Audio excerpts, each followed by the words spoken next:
still in the 6th chapter of Isaiah, but it is my sincere plan to get through the 6th chapter and into the 7th tonight.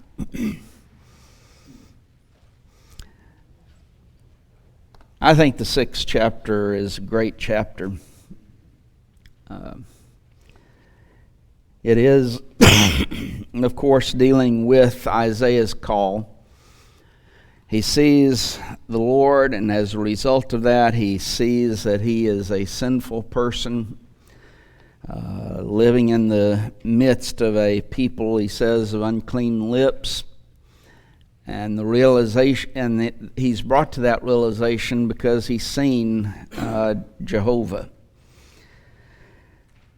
But then in verse 6 and 7, we have his cleansing.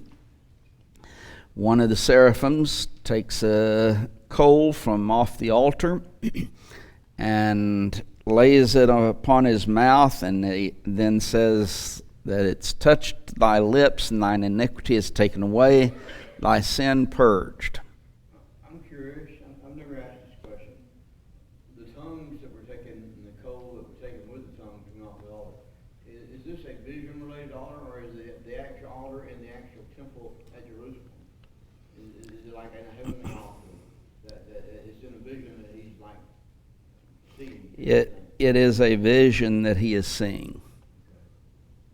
The entire thing is a vision that he's seeing. In verse 8 then, through 10, we have his call. Lord asks, who will go for us? Whom shall I send? And his response, here am I, send me. And he tells him to go tell this people, hear ye indeed, but understand not, and see ye indeed, but perceive not. Make the heart of this people fat, and make their ears heavy, and shut their eyes, lest they see with their eyes, and hear with their ears, and understand with their heart, and convert and be healed. Then in verses 11 through verse 13, the end of the book, Isaiah is given the outcome. In verse 11, he asks, Lord, how long? So how long, whether that be in relationship to how long will he have to preach the message, or how long will the nation continue in sin without being destroyed? Either way. And I said probably both ideas are involved in it. And he is told, until the city be wasted, without inhabitant, the houses without man, the land be utterly desolate, and the Lord have removed men far away, and there be a great forsaking in the midst of the land. But yet in it shall be a tenth, and it shall return and shall be eaten as a teal tree and as oak, with that substance is in them when they cast their leaves, so the holy seed shall be the substance thereof. So he's told very basically, you're going to continue to preach these things until the cities are destroyed. The inhabitants, verse 12, they're removed out of to a faraway land. For the northern kingdom of Israel, that would be about 20 years from this time.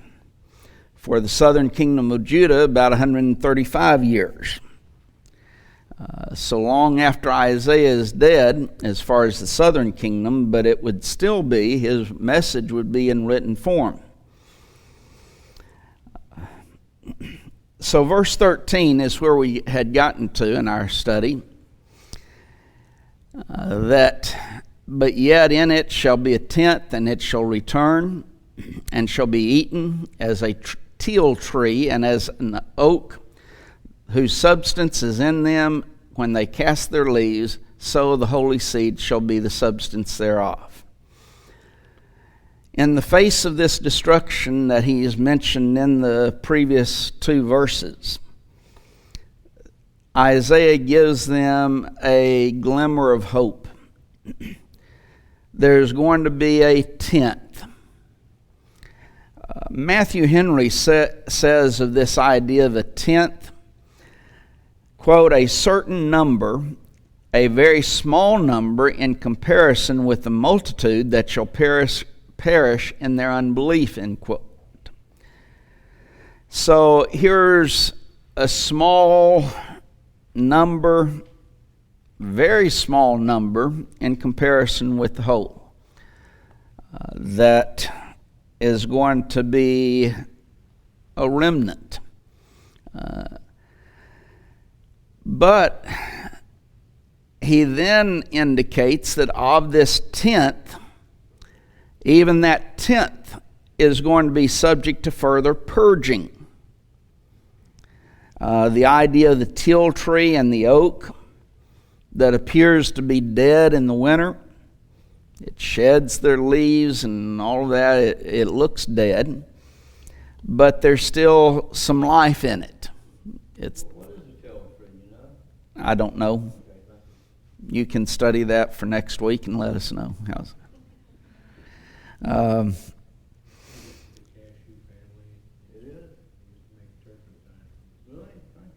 Okay. But there's still life in them, even though they appear dead. The holy seed would be then the remnant that is left from this further purging. In the next chapter, we're going to be introduced to Cherub-Jashub, or Shira-Jashub. And his name, as we'll notice at that time, means the remnant shall return. Well, now then, Isaiah in this is giving the aspect there's a remnant, a very small remnant, that will return.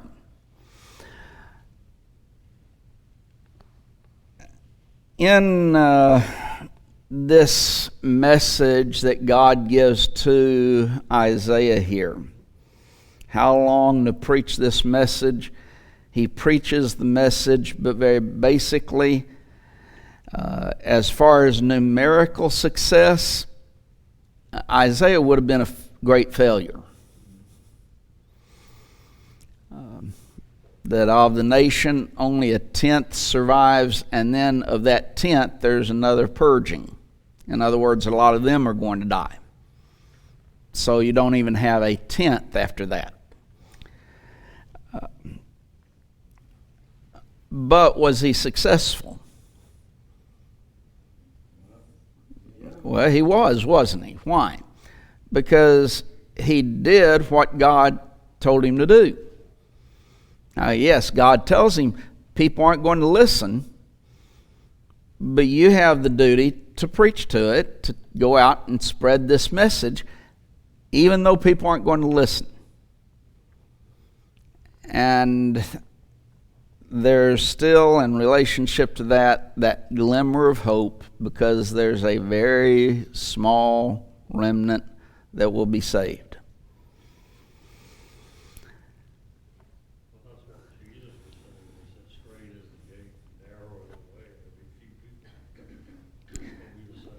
Matthew 7:13 and 14, and the way is straight, few there be that find it. Luke, and I don't remember the chapter and verse, but strive to enter. 13 what? 24. There's a striving that must be taking place, and he's dealing with those who are the children of Israel. Same thing with Matthew 7. He's speaking to those who are the children of Israel. The majority of them were going to be lost. What should that tell us? Should that give us a message in relationship to even the Lord's church?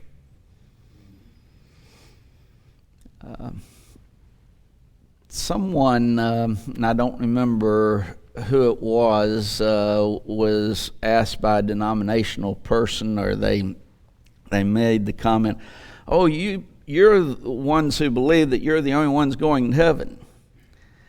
And his response was, "Well, I'm a whole lot more narrow than that. I don't believe most of us are going to heaven." Well, that's basically what Jesus was saying in Matthew the 7th chapter.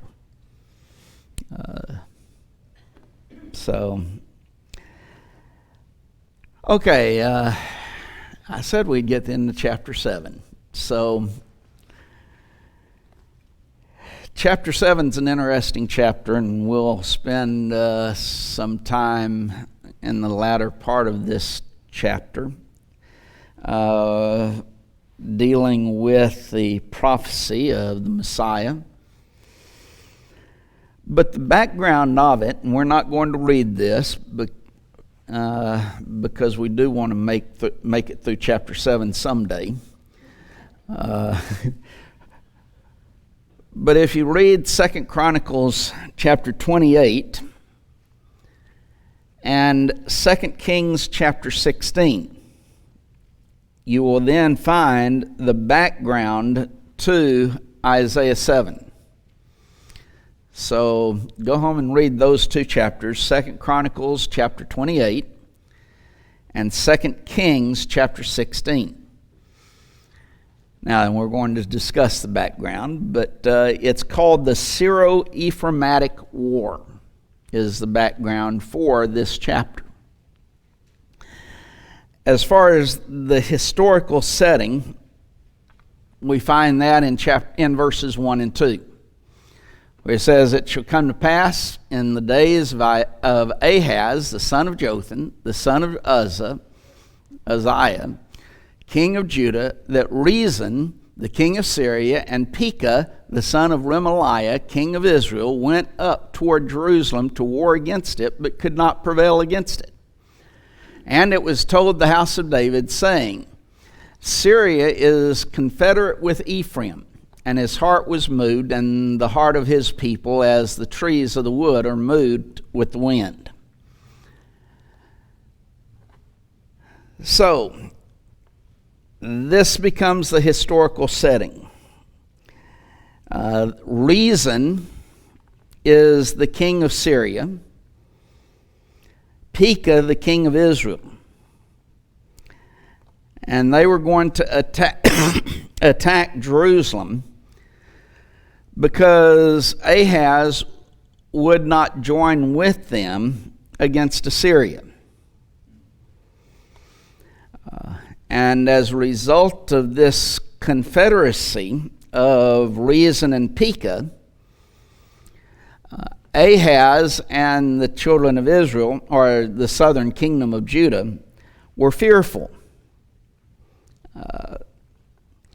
The whole issue of chapter 7 is, should help be found in God or in man? That's really the entire discussion of Isaiah 7. Andrew, change that to the maps, if you would. So we're going to, hopefully, there. Thank you. Well, there's the very bottom of that is cut off as far as the Assyrian Empire. Let's see if I can, all of this, this area, and it's not going to work very well, but all of that area there is the Assyrian Empire. Now then, with the Assyrian Empire, what we're dealing with, and of course Assyria, the capital of Assyria is what? No, not Damascus. Nineveh. Nineveh is right there. Now, you're thinking, Ray, of Syria. The capital of Syria is Damascus, which is there. Okay? Syria, capital in Damascus, is the king of Syria is Rezin. That is mentioned here in verse 1. Then you have, there's Damascus, then you have Samaria there.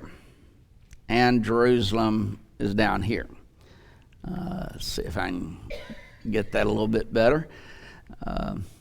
So that you have, well,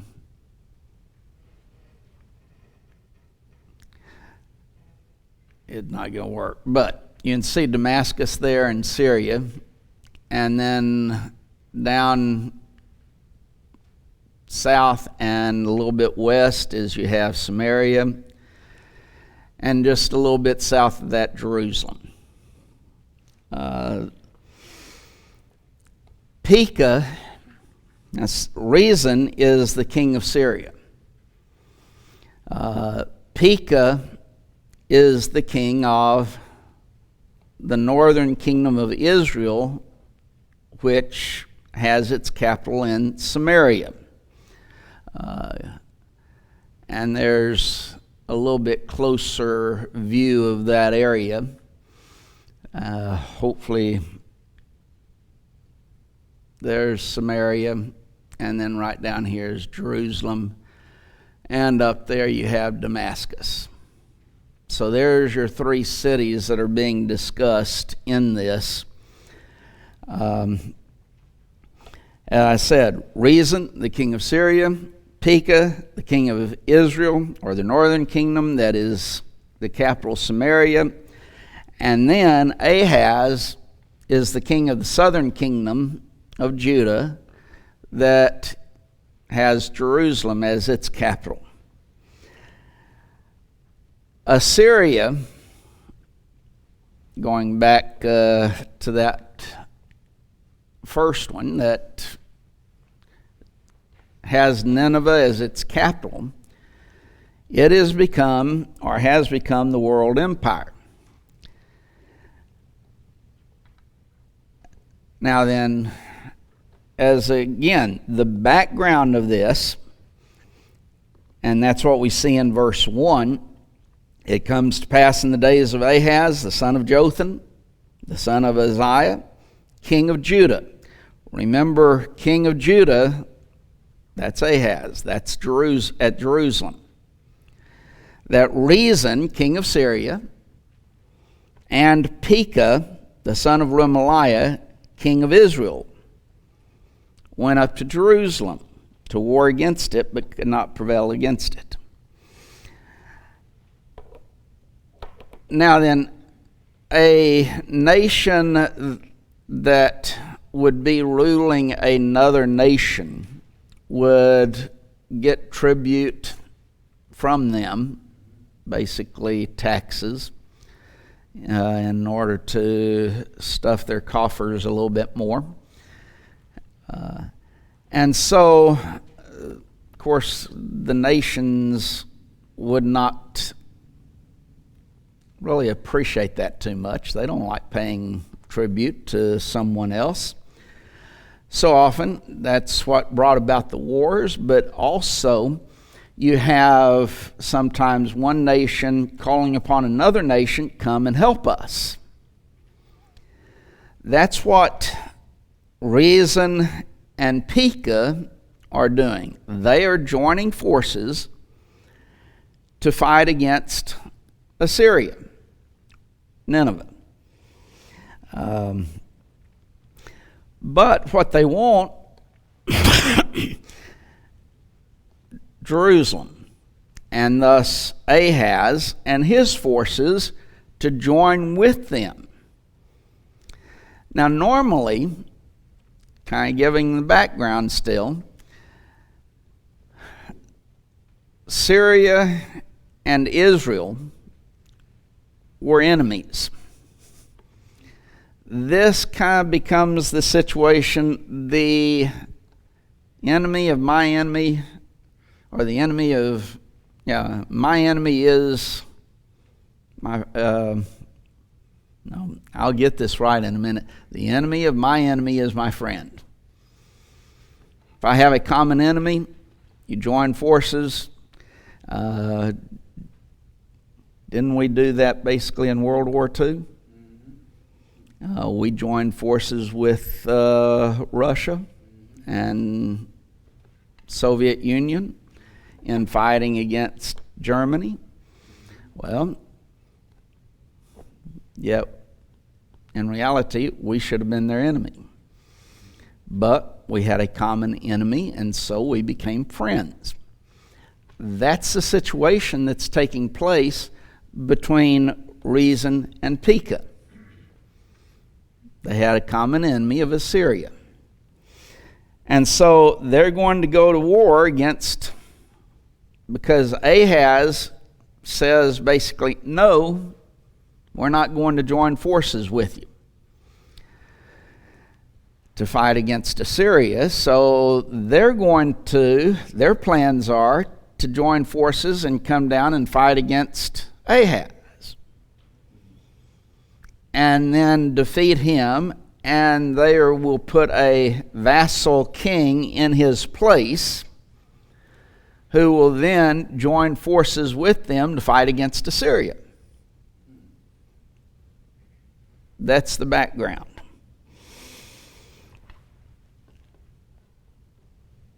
Andrew, go back to the other now. And so in verse 2, let's see if I can get oops. It was told the house of David, saying, Syria is confederate with Ephraim, and his heart was moved in the heart of his people as the trees of the wood are moved with the wind. So here's the news that reaches the house of David. When it says the house of David, here he's talking about Ahaz, who is the king of Jerusalem. That basically what we've just stated in relationship to Syria is confederate with Ephraim. Okay. When we are dealing with the two nations that were divided, used to be united under Saul, David, and Solomon, but the kingdoms were divided. You have the northern kingdom is referred to as Israel. It is also referred to as Ephraim. So here, when it says confederate with Ephraim, we're dealing with the northern kingdom, and Samaria, again, is the capital, and Pekah is the king at this time. The southern kingdom is Judah, and it's, again, has Jerusalem as its capital, and at this time it is the house of David, and Ahaz is the king.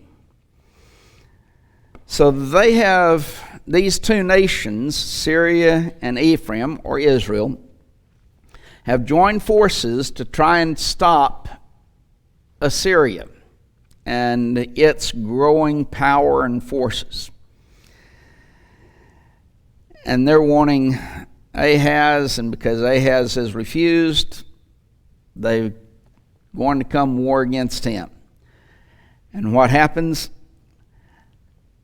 Well, Ahab's heart trembled. He and his people were scared to death. How's that? To express it in our terminology. Moved, or as trees of the wood are moved with the wind.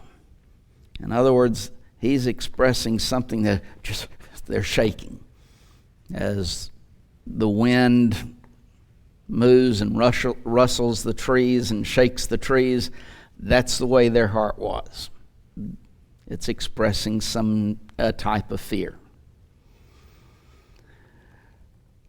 So in verses 3 through 9, we have a message of encouragement to Ahaz.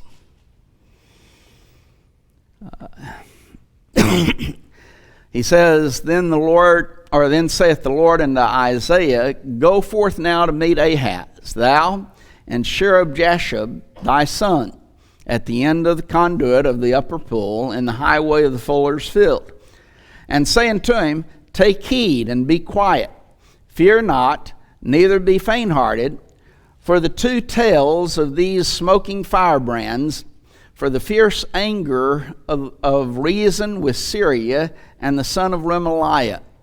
Because Syria, Ephraim, and the son of Remaliah have taken evil counsel against thee, saying, let us go up against Judah and vex it, and let us make a breach therein for us, and set a king in the midst of it, even the son of Tabil. Thus saith the Lord God, it shall not stand, neither shall it come to pass. For the head of Syria is Damascus, and the head of Damascus is reason. And within 65 years shall Ephraim be broken, that it shall not be a people. And the head of Ephraim is Samaria, and the head of Samaria is Remaliah's son. If ye will not believe, surely ye shall not be established. So here's this message of hope and encouragement to Ahaz. So Isaiah is instructed by God, go meet Ahaz. And he tells him where, the conduit of the upper pool in the highway of the fuller's field. This is basically a reservoir that contained Jerusalem's water supply. So it's an important area. And now then Ahaz is going to be coming there, and you go meet him there. And he's instructed to take his son Shearab-Jashub with him to this meeting. Now the name Shearab-Jashub again means a remnant shall return. There's a message to Ahab and Israel in relationship to that name.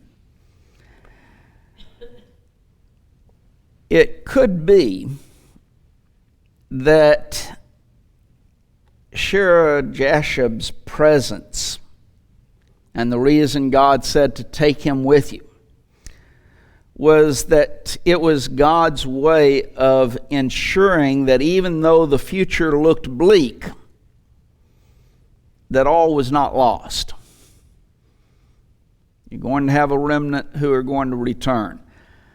These two nations that you're worried about, that's scaring you to death, you don't have to be concerned about them. And so verse 4, he said, and saith to him, take heed and be quiet, fear not, neither be faint-hearted, for the two tails of these smoking firebrands, for the fierce anger of reason with Syria and of the son of Remaliah.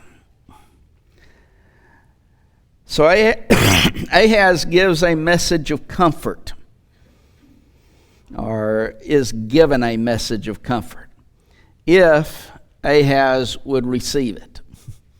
That's a big if. He tells him 4 things. First, take heed. Second, be quiet. Third, fear not. And fourth, do not be faint-hearted. In a certain way, all 4 of those express the same thing in many respects. The idea of take heed. Ahaz has to determine what to do. He could join forces with them. He could call upon another nation to come and help him out, whether it be Egypt. Israel or Judah oftentimes called upon Egypt for help. It could have been the Assyrians. Come and help us out against these that are trying to rebel against you. So the first statement, take heed, is you proceed carefully and cautiously. The decisions of Ahaz at this point in time are going to affect the entire nation. So you need to be careful as to what you do. There's a message in that for all of us in there. The decisions that we make are going to affect everyone else. The decisions that we make in relationship to our life are going to affect other people, going to affect family. It's going to affect our friends, our neighbors. The decisions that we make will always affect others. That's what God is saying in relationship to Ahaz. You be careful, you proceed cautiously. And how many times are we told through the Scriptures in the New Testament to take heed? Take heed. It's a constant reminder that God is giving us, you proceed cautiously, carefully, because your decisions that you make are going to affect you and others. So the second message, be quiet. That doesn't mean necessarily to don't talk. Although sometimes we use it that way, don't we? And sometimes we rudely put it, shut up. Well, sometimes that's not rude. Sometimes that's the only way you can get someone's attention, isn't it? That's not what it's dealing with here. The idea of be quiet here is you be calm within your heart and don't make any hasty decisions. There's a principle that how many times do we learn that hasty decisions are generally what? Are generally what? Well, they make haste, but what they're wrong. They're bad decisions.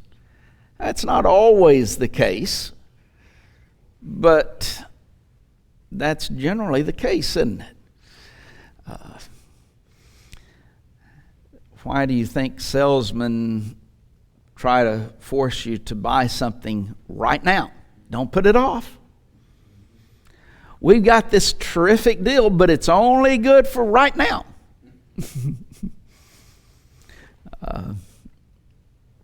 They also know that if you ever walk out, they will probably never see you again, or they'll never hear from you again. So the idea, be quiet. It's not don't say anything. It's basically keep calm and don't make any hasty decisions in this regard. If you remember the map, there's not that far of distance between especially Samaria and Jerusalem, is there? And if they've already made this confederacy between Rezin and Pekah, then it's not that far to come on down to Jerusalem and enter into that war.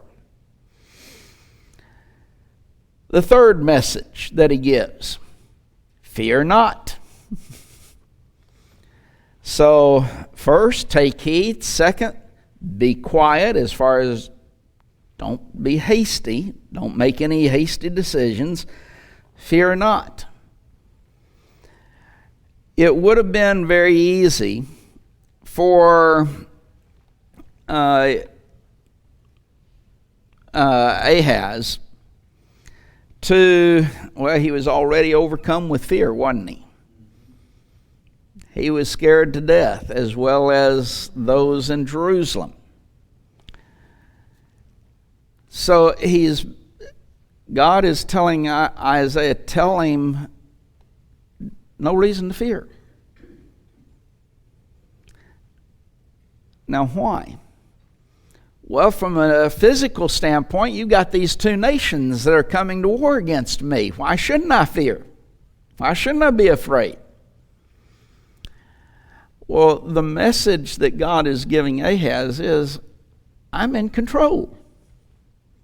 They're not. They might think that they are, but God is the one who's really in control. Isn't that a comforting message, if we will accept it? Has God ever abdicated the throne of his rulership and reign? The book of Daniel, it's mentioned in the second chapter, in the I think it's fourth chapter, in the seventh chapter, about God raising up kings and taking kings down. The theme of Daniel is the idea of God is in control. He will raise up a king as it pleases him. He'll take a king down as it pleases him. God's the one who's in control. Now, if God was in control back then, who's in control now? It's still God, isn't it? And our prayers to God will affect him, won't they? Now, that when we start thinking that way, when we have that in our mind and really set, then why would we fear? Why would we be terrified? And isn't that the message of the idea of peace that we have? And yes, there's first peace with God, there's peace with others, but the one I'm talking about really primarily right now is peace within ourselves. Remember Jesus' statement to the apostles in John 14 and verse 1, let not your heart be troubled. He says it again in the latter part of the chapter in relationship to peace. God is continuing to tell us, let not your heart be troubled. Be at peace among yourselves, within yourself. And we have that promise, I will never leave thee nor forsake thee, Hebrews 13, verse 5 and verse 6. So, his message to Ahaz, don't fear. God's in control. It may seem that these two nations that are coming upon you, that they have more strength, they have more power. You might look at Assyria, and they are that world empire at this time. It may seem they are the ones who have the control, but in reality, there's no reason to fear these two nations because God's in control. And so the fourth message, do not be faint-hearted.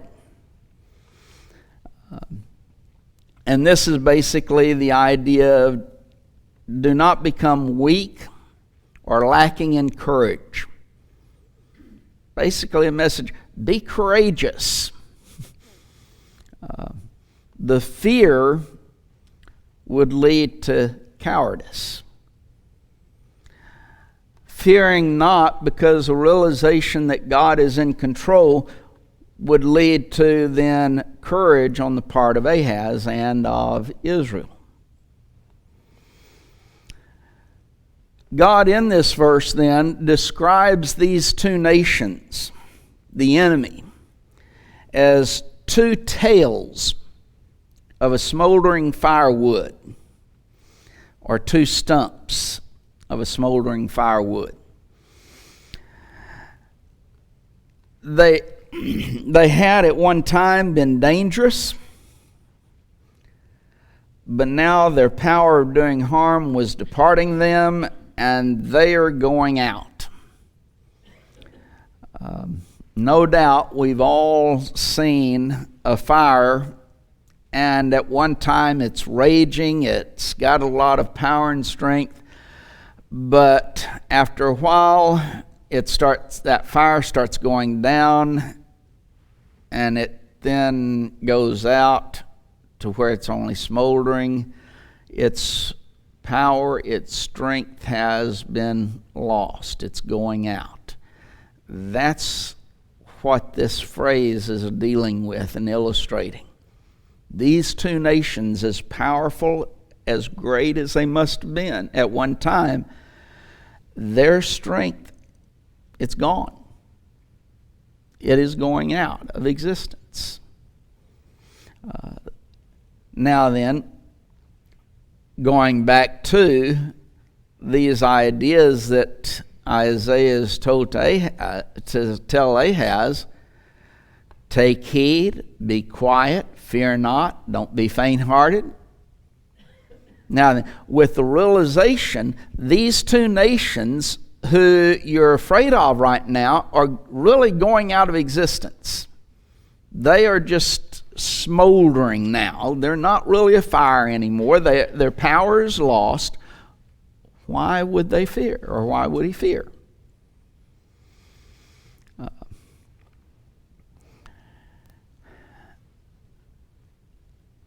Let me and notice real briefly. He refers to the fierce anger of first reason with Syria. Okay, that's the one nation. And the son of Remaliah. Now, who's the son of Remaliah? That'd be the Israelite king. Pekah. We will find that Pekah is continually referred to throughout this chapter as the son of Remaliah.